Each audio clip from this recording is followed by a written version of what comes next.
Skin parasites that can drive you crazy. Hi, this is Richard Kuhns, a former skin parasite sufferer. Rare skin parasites are becoming more common. 100 years ago, there were only a few recorded cases. Today, thousands of people worldwide suffer from relentless, itchy skin. The only relief for many is to take near-scalding baths several times a day to control the symptoms. How are the itchy skin parasites contracted? One lady, along with her husband, contracted the vermin from sitting in rented furniture. Another person became infected with mites from a bird nest outside her window as she knocked it down. Another woman contracted them from a nest of mice she cleaned up from her garage. One lady contracted the skin parasites by exchanging dresses at a wedding with another bridesmaid. One fellow cut down a dead tree and contracted it from a cloud of dust as the tree fell. One woman claims to have sat across from someone at work who had droplets coming from his mouth as he spoke. One person contracted the skin parasites from her pet. I pulled a vine from a tree in my backyard and had a cloud of dust descend upon me. That started my hell. Usually the symptoms occur within minutes up to 4 days after exposure. First, there's an itching of the skin, which can only be relieved for a few hours at a time with a hot bath. Attempts to stop the itching with any anti-itch creams usually provide little if any relief. You can spend a whole day in a drugstore buying Nix and Rid and all kinds of stuff and get nowhere. Sometimes there is a sparkling of the skin in the sunlight.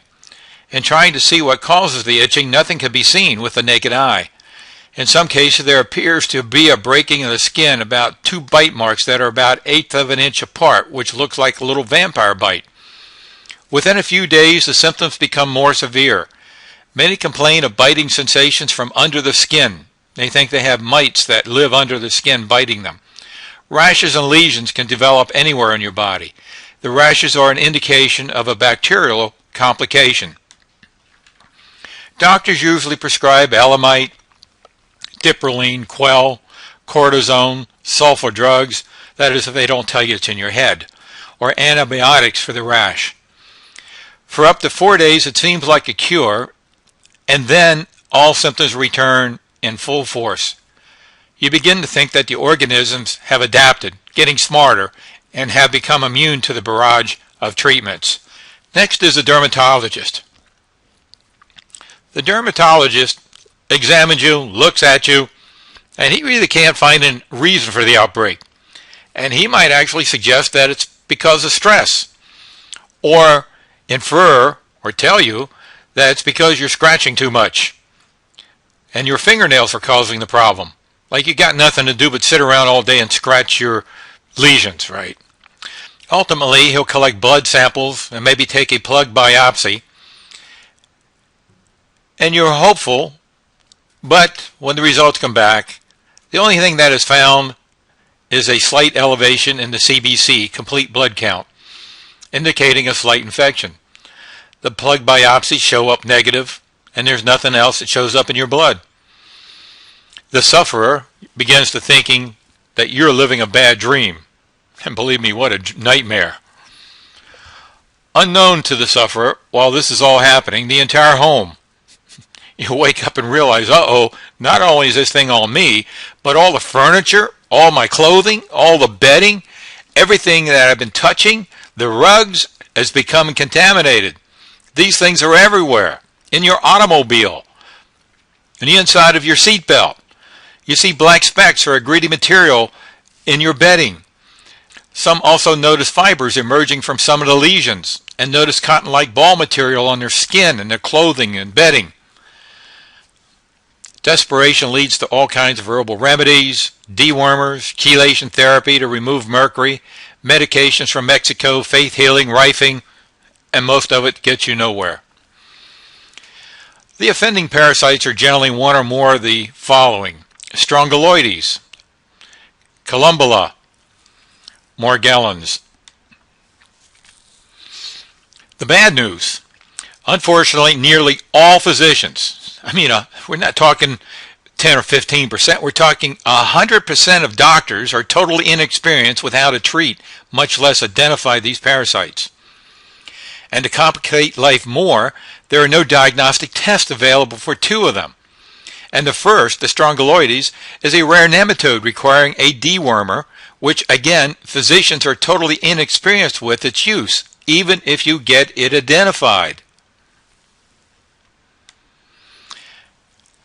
How they are contracted is generally from skin contact with, well, you can be in touch with infected clothing, furniture, jewelry. You can step in dog dew, excrement, or handle rat or mice feces or bird feces.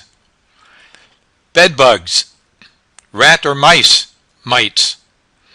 Some of the parasites have a life cycle where they exist internally, and then part of the life cycle takes them onto the skin where they can contaminate others.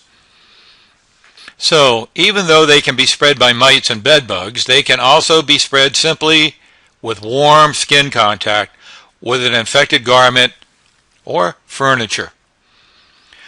While they are not known to be sexually transmitted, simple skin contact is all that's required for contracting the parasites. A warm, close hug will do it. Long-term exposure can result in memory loss, joint pain, brain fog, fibromyalgia, ADHD, bipolar disorder, Lyme disease. It's unknown whether these complications are solely from the skin parasites or because of the accompanying Lyme disease that often accompanies the skin parasites. Once infected with skin parasites, there are some definite steps to taking your life back. First of all, you're going to have to disinfect all of your surroundings, your bedding, jewelry, automobiles, workstations, and sometimes it's even important to go outside around your home where they may have gotten or come from. Bathing protocols, Epsom salts is pretty basic, but there are other things such as borax, special soaps that are used, wiping your body down later with tea tree oil or special Nature's Gift soap, use of 99 cream available in Chinese stores or on Amazon.com.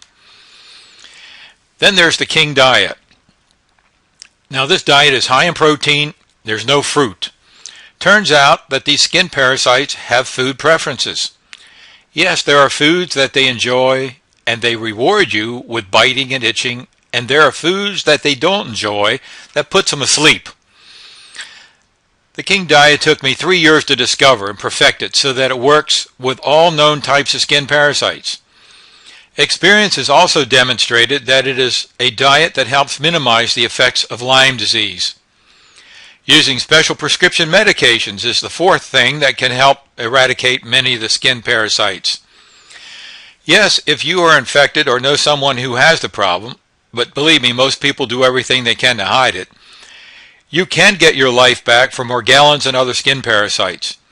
And my 327-page book in the fourth printing, titled How to Get Your Life Back from Morgellons and Other Skin Parasites, gives you the ABCs of how to disinfect effectively, bathe, eat, medications that work and the ones that don't work, and the treatments that work and the treatments that don't work, so you get your life back to normal from this nightmare without spending a fortune. Go to skinparasitesebook.com. That's S-K-I-N Parasites, P-A-R-A-S-I-T-E-S, ebook, E-B-O-O-K.com for more information.